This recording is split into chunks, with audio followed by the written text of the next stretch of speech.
یہ جو سال کے بعد آپ اعتکاف میں آتے ہیں تو یہ عرش تو نہیں ہے، عرش تو نہیں ہے، سن لو فرش ہے، مگر کوشش ہوتی ہے کہ فرش پر ایک عرش نما بستی بسائی جائے، فرش پر عرش نما بستی بسائی جائے۔ عرش نما کیسے؟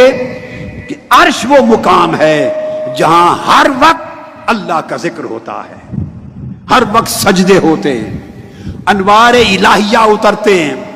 اللہ رب العزت نے بندے کا، مرد مومن کا دل بھی عرش بنایا ہے۔